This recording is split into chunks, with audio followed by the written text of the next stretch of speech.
Muchas personas suelen esperar el año nuevo con la esperanza de que sea mejor que el que pasó. Como si el hecho de tener un calendario sin estrenar sea equivalente a la posibilidad de que esta vez los meses vendrán cargados de cosas buenas. Es costumbre, ¿verdad?, sobre todo en el mundo incrédulo, que se felicitan en el día de Año Nuevo deseando salud, dinero y amor. Pero lo cierto es, mis amados hermanos, que no tenemos ni la menor idea de cómo será el 2024.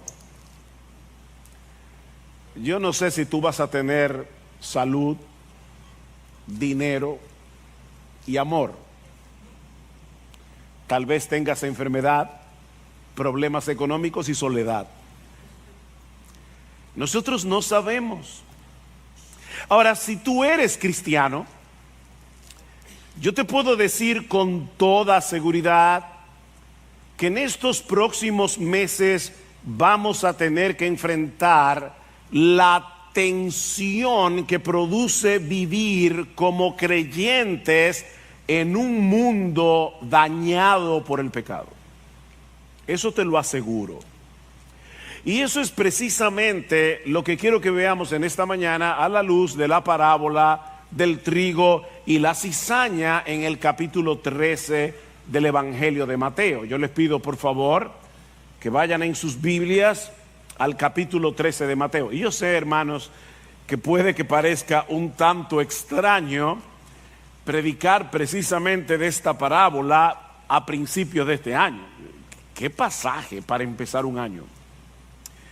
Pero créeme que la enseñanza de esta parábola te será muy útil cuando tengas que enfrentar las dificultades, los problemas, las tentaciones que vendrán seguramente en los próximos 12 meses y en el resto de tu vida. Mateo capítulo 13, versículo 24. Jesús les refirió otra parábola diciendo: el reino de los cielos puede compararse a un hombre que sembró buena semilla en su campo. Pero mientras los hombres dormían, vino su enemigo y sembró cizaña entre el trigo y se fue. Cuando el trigo brotó y produjo grano, entonces apareció también la cizaña. Y los siervos del dueño fueron y le dijeron: Señor, ¿no sembraste buena semilla en tu campo? ¿Cómo pues tiene cizaña? Él les dijo: un enemigo ha hecho esto. Y los siervos le dijeron: ¿quieres pues que vayamos y la recojamos? Pero él le dijo: no sea que al recoger la cizaña arranquéis el trigo juntamente con ella. Dejad que ambos crezcan juntos hasta la siega. Y al tiempo de la siega diré a los segadores: recoged primero la cizaña y atadla en manojos para quemarla, pero el trigo recogedlo en mi granero. Unos versículos más adelante, el Señor va a explicarnos el significado de la parábola. Versículo 36. Entonces dejó la multitud y entró a la casa, y se le acercaron sus discípulos diciendo: explícanos la parábola de la cizaña del campo. Ellos se quedaron dándole mente. Y respondiendo él dijo: el que siembra la buena semilla es el Hijo del Hombre, y el campo es el mundo, y la buena semilla son los hijos del reino, y la cizaña son los hijos del maligno, y el enemigo que la sembró es el diablo, y la siega es el fin del mundo, y los segadores son los ángeles. Por tanto, así como la cizaña se recoge y se quema en el fuego, de la misma manera será el fin del mundo. El Hijo del Hombre enviará a sus ángeles y recogerán de su reino a todos los que son piedra de tropiezo y a los que hacen iniquidad, y los echarán en el horno de fuego. Allí será el llanto y el crujir de dientes. Entonces los justos resplandecerán como el sol en el reino de su Padre. el que tiene oídos para oír, oiga. Hay 4 cosas que yo quiero que veamos en esta parábola. Y la primera es el problema de esta parábola. El problema de esta parábola. Un pastor y teólogo, amigo nuestro, Sam Waldrum, dijo una vez, en una forma un tanto enigmática, que el problema de esta parábola es que no tiene ningún problema. El problema de esta parábola es que no tiene ningún problema. Mis hermanos, ¿cuál es la enseñanza de esta parábola? Bueno, que hasta el día del juicio vivirán juntos en este mundo el trigo y la cizaña, los hijos de Dios y los hijos del diablo. Noten otra vez el versículo 37. El que siembra la buena semilla es el Hijo del Hombre, el campo es el mundo, la buena semilla son los hijos del reino y la cizaña son los hijos del maligno. Noten, mis hermanos, algo sumamente importante, que el campo no es la iglesia. ¿Lo vieron allí? El campo es el mundo. Y digo esto porque mucha gente cita esta parábola para decir que no todos los que forman parte de una iglesia realmente son cristianos. En la iglesia hay trigo y hay cizaña, y eso es verdad. En esta guerra muchos enemigos se disfrazan con nuestro uniforme, pero son del enemigo. Pero esa no es la enseñanza principal de esta parábola. Lo que Jesús está enseñando aquí es que en el campo del mundo crecerán juntos el trigo de Dios y la cizaña del malo. Y de paso, noten que solo existen 2 categorías: los hijos de Dios y los hijos del diablo. El trigo y la cizaña, aunque a veces la cizaña es tan decente que parece trigo, pero sigue siendo cizaña. Por eso es que muchas, sobre todo, muchos y muchas jóvenes de la iglesia terminan engañados, metiéndose en un noviazgo con inconversos. Mira, él se porta mejor que muchos creyentes de la iglesia, pero sigue siendo hijo del diablo, porque solo hay 2 categorías, no 3. O son trigo o son cizaña, o son hijos de Dios o son hijos del diablo. No hay otra opción. Ahora, mis hermanos, ese es precisamente el problema de esta parábola. ¿Por qué? Bueno, porque el Señor Jesucristo inicia este capítulo diciendo a sus discípulos que Él va a explicarles en estas parábolas los misterios del reino de los cielos. Vean el versículo 10. Y acercándose los discípulos le dijeron: ¿por qué les hablas en parábolas? Y respondiendo él les dijo: porque a vosotros se os ha concedido conocer los misterios del reino de los cielos, pero a ellos, es decir, los incrédulos, los que están fuera, a ellos no les he dado conocer estos misterios. La palabra misterio se usa en las Escrituras para señalar algo que no puede ser conocido a menos que Dios lo revele. Pero mis hermanos, de verdad, ¿qué tiene de misteriosa esta enseñanza? Ese es el problema. Por eso les decía que el problema de esta parábola es que no tiene problemas. ¿Acaso no sabían los discípulos que en este mundo hay una mezcla de creyentes e incrédulos, de justos e injustos? De hecho, ¿no saben eso los impíos? Que en este mundo hay una mezcla de manso con cimarrones, como decimos en República Dominicana. ¿Acaso se necesita una revelación divina para saber eso? Mis hermanos, ¿en qué sentido esta parábola o la enseñanza de esta parábola es un misterio? Para responder esa pregunta, ahora tenemos que conocer en segundo lugar el trasfondo de esta parábola. el trasfondo de esta parábola. Y ahora yo les pido que vayan en sus Biblias a Mateo capítulo 3. Por favor, vayan en sus Biblias a Mateo capítulo 3. Aquí vemos a Juan el Bautista predicando y bautizando a orillas del Jordán al inicio de su ministerio. ¿Y cuál es el contenido de su mensaje? El mismo de Mateo 13. Mateo 3 es indispensable para entender Mateo 13. Noten el versículo 1. En aquellos días llegó Juan el Bautista predicando en el desierto de Judea, diciendo: arrepentíos, porque el reino de los cielos se ha acercado. ¿Ven?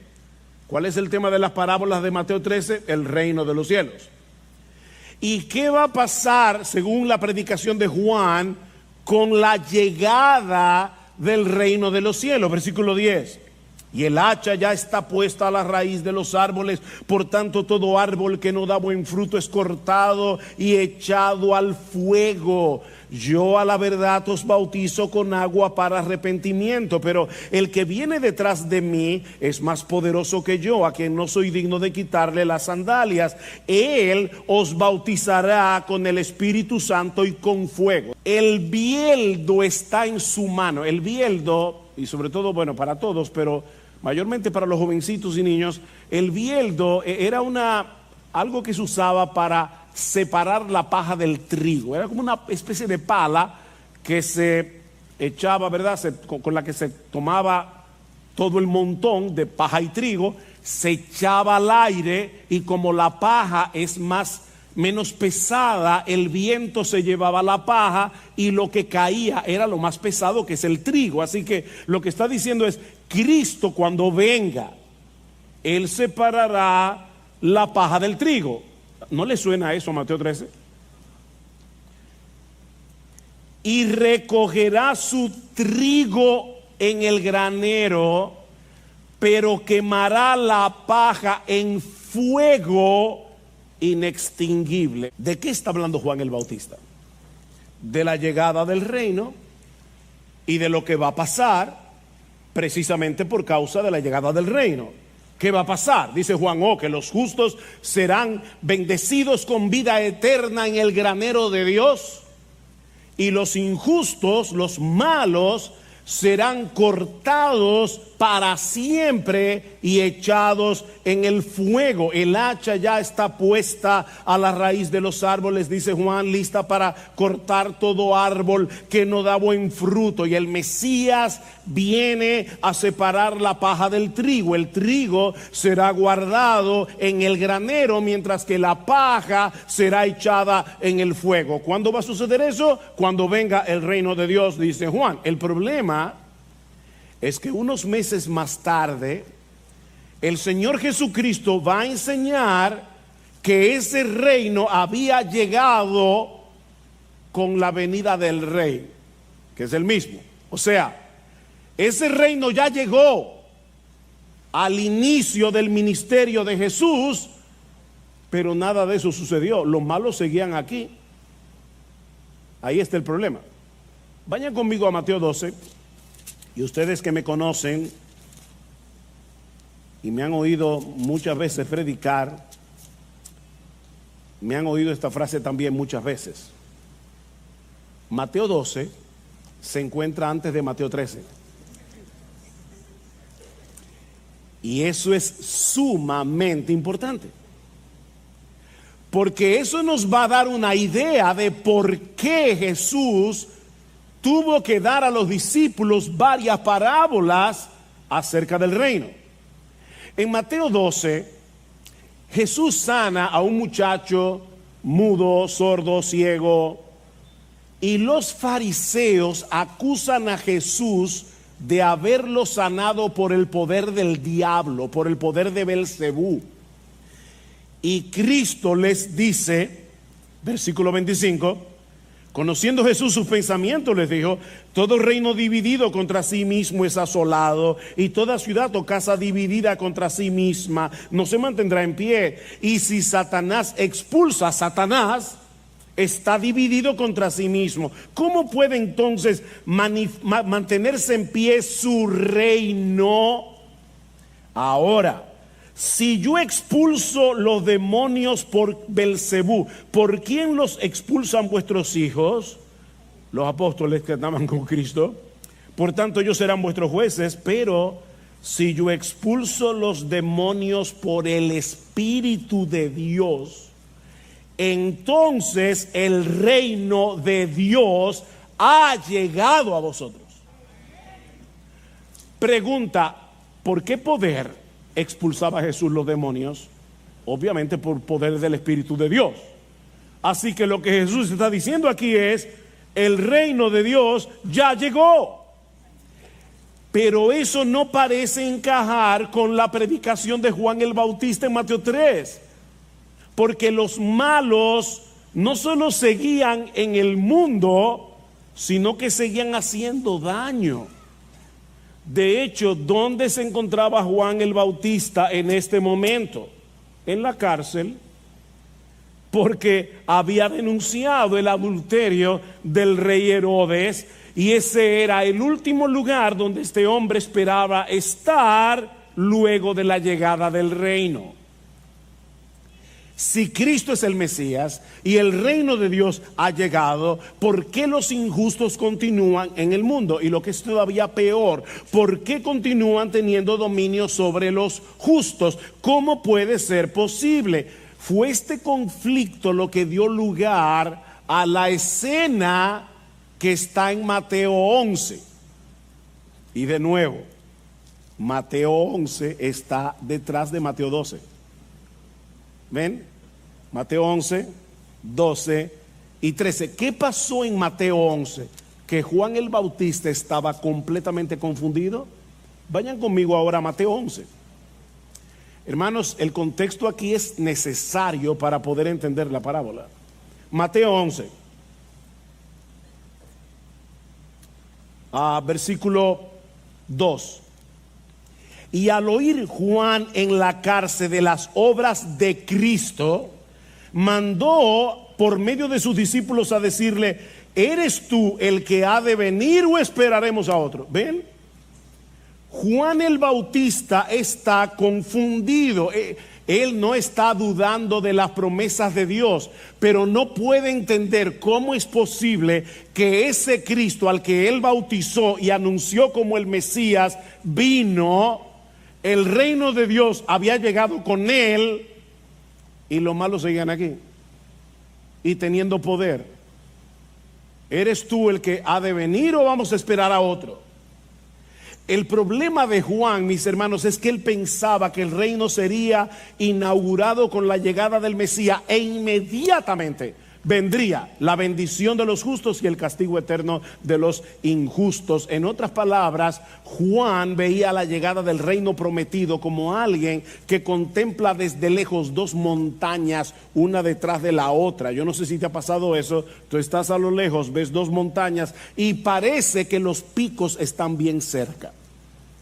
Pero si tú pudieras ver las montañas desde arriba, te darías cuenta que hay un gran valle entre las dos montañas. Juan no estaba viendo el valle.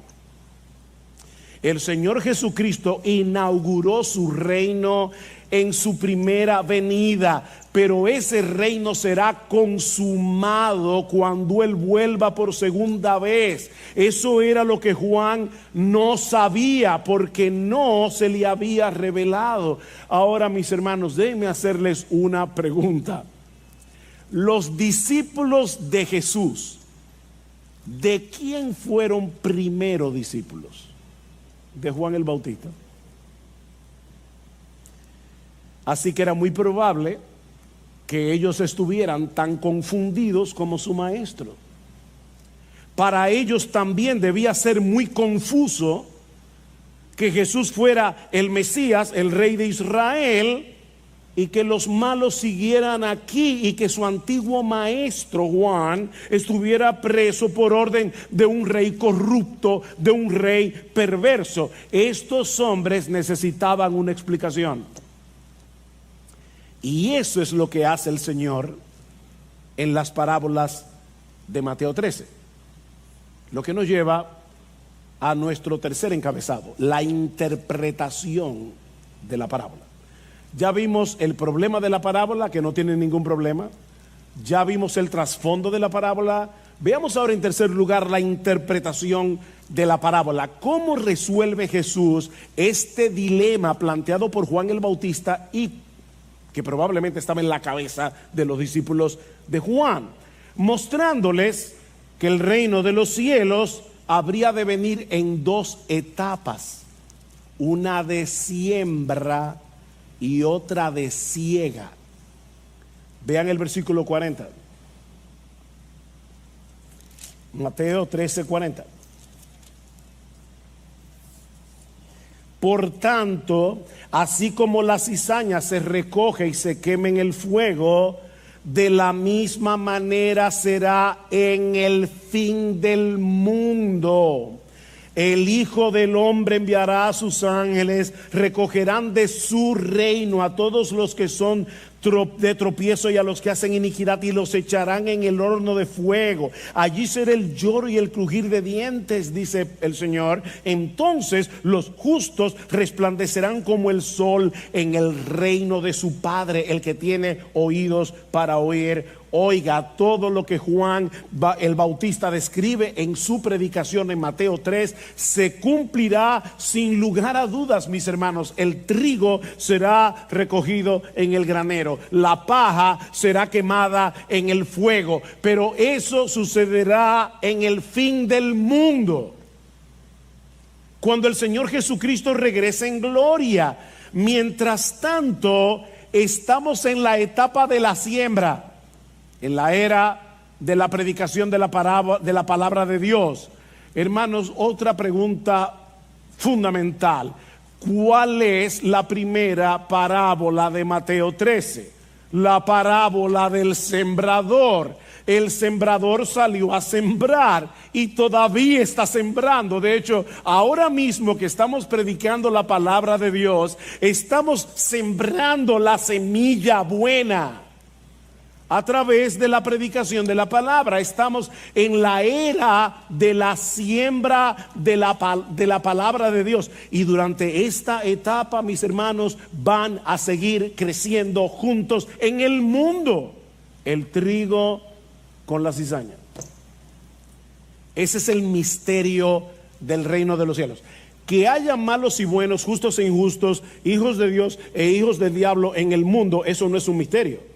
Pero que Cristo ya haya inaugurado su reino y las cosas sigan iguales, eso sí que es un misterio. Era un misterio para los discípulos, porque ellos pensaban que a la llegada del Mesías termina todo.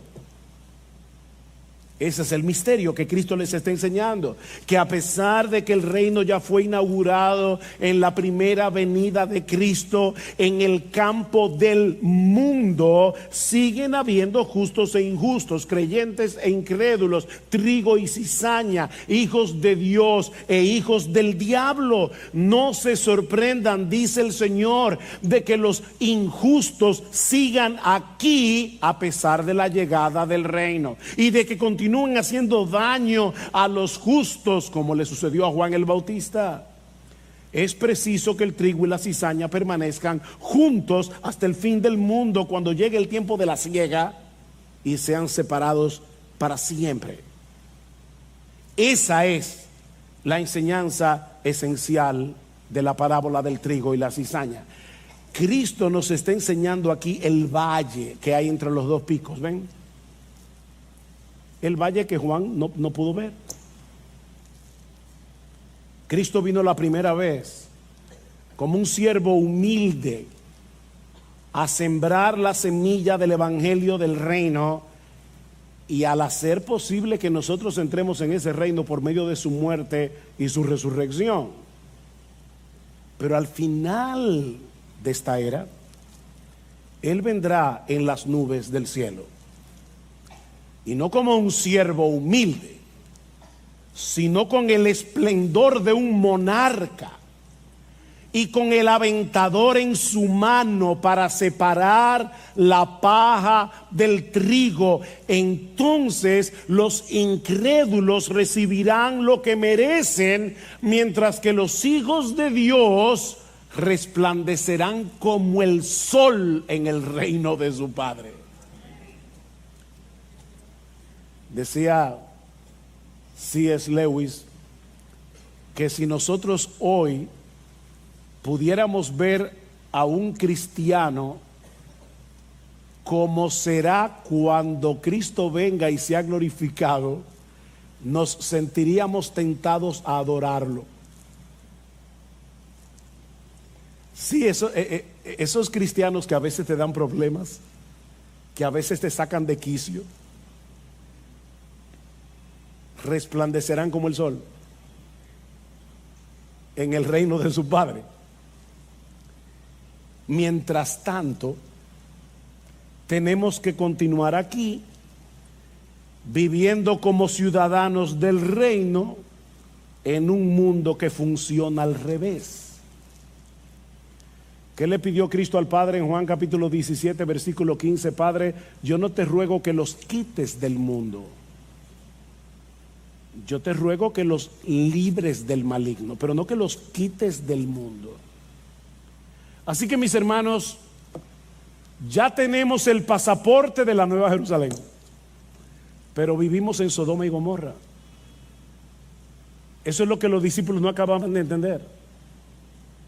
Ya tenemos el pasaporte de la Nueva Jerusalén, pero, mis hermanos, seguimos viviendo en Sodoma y Gomorra. Ahora, ¿cómo podemos aplicar la enseñanza de esta parábola? Yo les decía al principio que yo esperaba, ¿verdad?, que la enseñanza de esta parábola nos ayude a enfrentar el 2024. Y tú puedes estar preguntándote, ¿cómo me ayuda la enseñanza de esta parábola a enfrentar lo que viene? Bueno, yo pudiera decirte muchas cosas, pero voy a limitarme a dos, solamente a dos. En primer lugar, mis hermanos, tenemos que entender que durante esta era del Evangelio, durante esta etapa de la siembra, veremos crecer juntamente el reino de Dios y la influencia del mal. Las dos cosas. Versículo 30. Cuando los ángeles le preguntan, ¿arrancamos la cizaña? No, dice, no. Dejad que ambos crezcan juntos hasta la siega, que es al fin del mundo. Algunos presuponen que el crecimiento de uno debería significar la disminución del otro. Yo no sé, hay personas que piensan, si la iglesia estuviera haciendo su trabajo y evangelizando el país, aquí no habría tanta corrupción, tanta maldad. Eso es una utopía. Eso es una utopía. Mis hermanos, ambos crecerán juntos. La maldad no desaparecerá de este mundo hasta que Cristo vuelva. Pero ¿saben qué?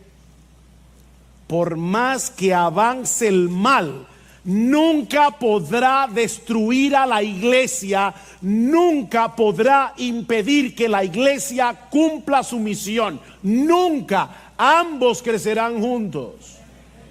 Vean el versículo 31, les refirió otra parábola diciendo, el reino de los cielos es semejante a un grano de mostaza que un hombre tomó y sembró en su campo, y que de todas las semillas es la más pequeña, pero cuando ha crecido es la mayor de las hortalizas y se hace árbol, de modo que las aves del cielo vienen y anidan en sus ramas. ¿Cómo comenzó este reino de Cristo? Con 12 hombres.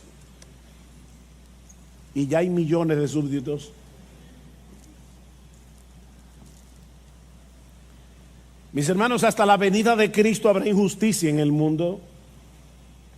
Habrá guerras, abusos de poder, falsos maestros. Eso no terminará cuando se mueran Joel Austin, Cash Luna, George Maldonado, Ana Maldonado y todo ese grupo de falsos maestros. Ay, pastor, ¿y usted cree que es correcto decir esos nombres? Sí, es correcto. Es correcto. Son hijos del diablo haciendo más hijos del diablo. Hasta que Cristo venga, habrán hackers que te roban tu cuenta. Hasta que Cristo vuelva, habrán políticos corruptos. Y eso es bueno saberlo en un año de elecciones. Mi hermano, vota bien. Vota bien. Esa es tu responsabilidad. Pero no pongas tu esperanza en los políticos de turno.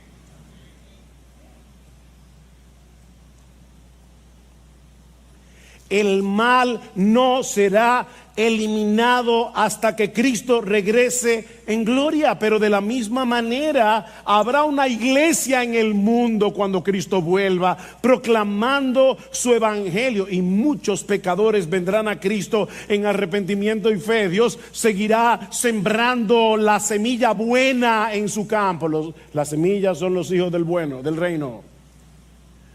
Muchos creyentes seguirán siendo edificados y floreciendo en medio del desierto de este mundo. Mis hermanos, la ONU no podrá impedir que eso ocurra. Las feministas no podrán impedir que eso ocurra. La ideología de género no podrá impedir que eso ocurra. No importa cuán despiadados sean los ataques del diablo, la iglesia seguirá hacia adelante porque Cristo reina. Él ya reina. Y Él prometió preservar a los suyos a pesar del crecimiento del mal. Más aún, Él ha prometido que la iglesia seguirá su marcha victoriosa contra las puertas del Hades. Yo he dicho esto otras veces, pero a veces nos imaginamos a la iglesia como un grupito que está ahí cuidándose de los ataques. No, es el diablo el que está cuidando las puertas del Hades para que nosotros no penetremos en su reino y libertemos a sus cautivos.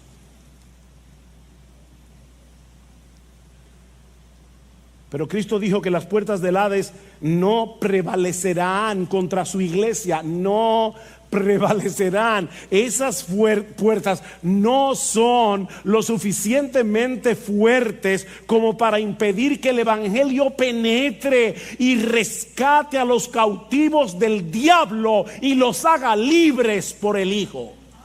No podrán. ¿No es eso lo que ha ocurrido a través de la historia de la iglesia? Predicamos el evangelio y muchos vienen a Cristo en arrepentimiento y fe, pero lo cierto es que vemos también que muchos rechazan el evangelio con desprecio. Hay persecución contra aquellos que predican el evangelio. Ese es el misterio del reino de los cielos en operación.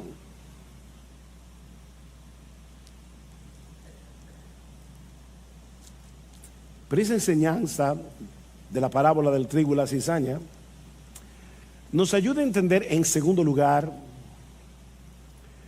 ¿por qué enfrentamos tantas dificultades en nuestra vida cristiana práctica?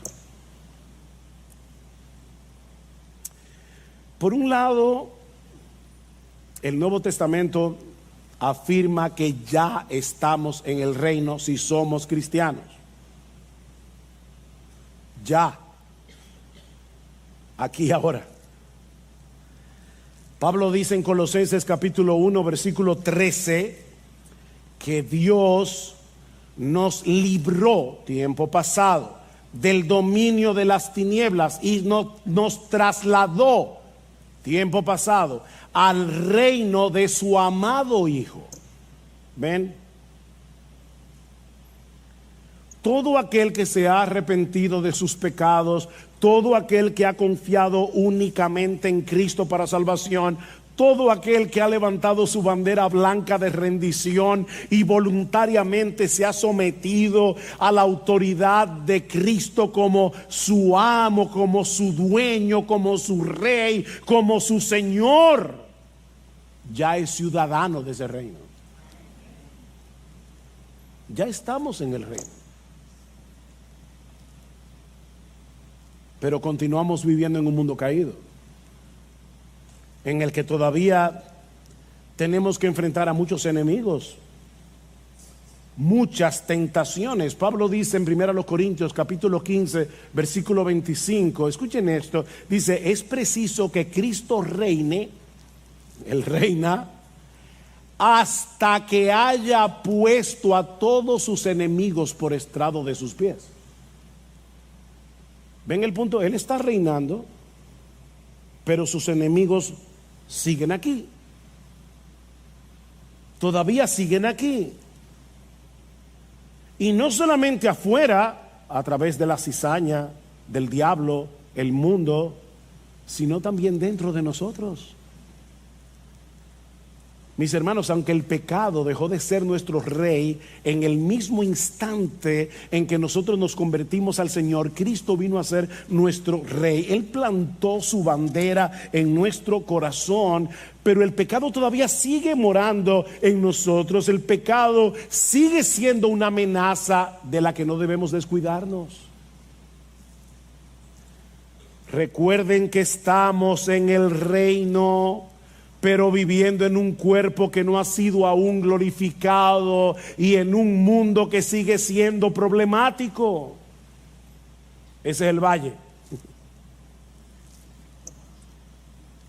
Es por eso que a veces estamos alabando al Señor con gozo, estamos deleitándonos en su palabra, y de repente nos llegan los pensamientos más horribles. ¿No te ha pasado?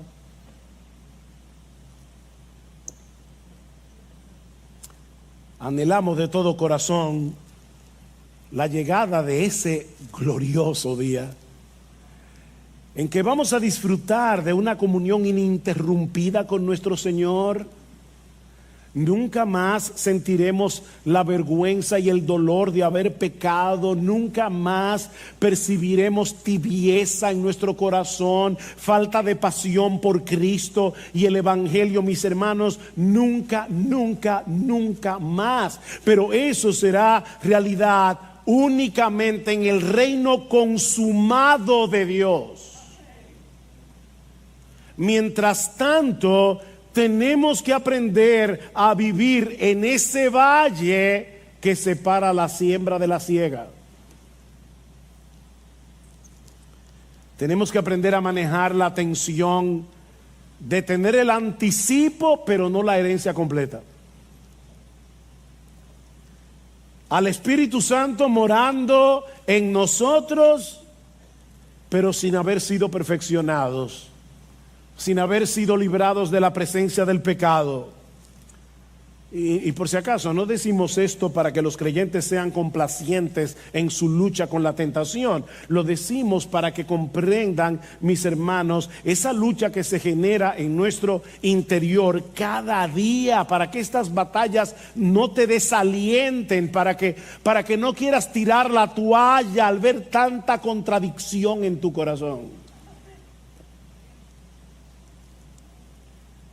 Todavía somos medios esquizofrénicos. Uy, pastor, ¿cómo así? Bueno, la palabra esquizofrénico, lo que significa en griego, es una mente dividida. Esquizo, división, fren, mente. Tenemos una mente dividida. No tenemos un corazón unificado, totalmente dedicado hacia el Señor, sin ningún otro interés. Si tú estás así, es que ya te moriste y no te diste cuenta.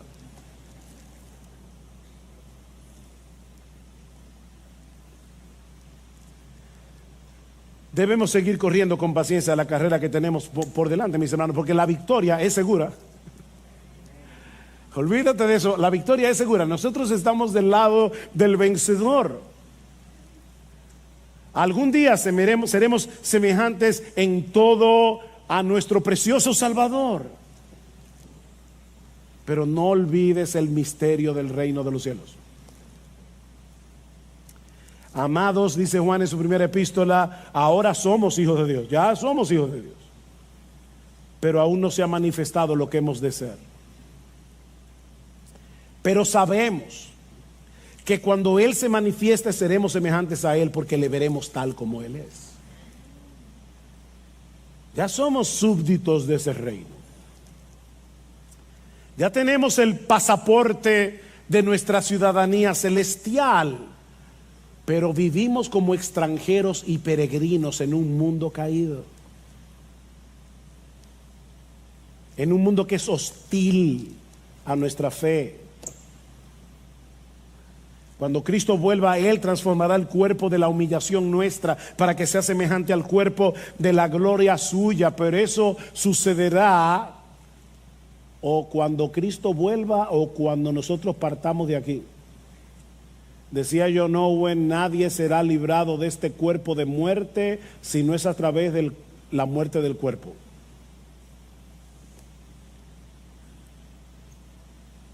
Eso explica también lo difícil que puede llegar a ser a veces la relación entre cristianos. Un mandamiento nuevo doy, dice el Señor, Juan 13:34, que os améis unos a otros. Que como yo os he amado, así también os améis unos a otros. El amor y la comunión entre los creyentes es una realidad que ya experimentamos como miembros que somos de un mismo cuerpo, el cuerpo de Cristo. Pero mis hermanos, ¿cuán compleja puede llegar a ser esa relación? ¿Cuánta perplejidad, verdad, nos causa cuando vemos que hay momentos en que los cristianos no se aman como debieran? O descubrir en la iglesia malos entendidos, problemas entre hermanos que no se resuelven bíblicamente, inmadureces, chismes, difamaciones. ¿Cómo podemos explicar eso? Bueno, entendiendo que todavía estamos en el valle de ese reino que ya fue inaugurado pero que no ha sido consumado. Aquí sí se aplica decir que todavía hay cizaña entre el trigo. Esa es una de las razones. Pero a veces pasa entre el trigo mismo. Porque todavía estamos luchando con nuestros pecados remanentes.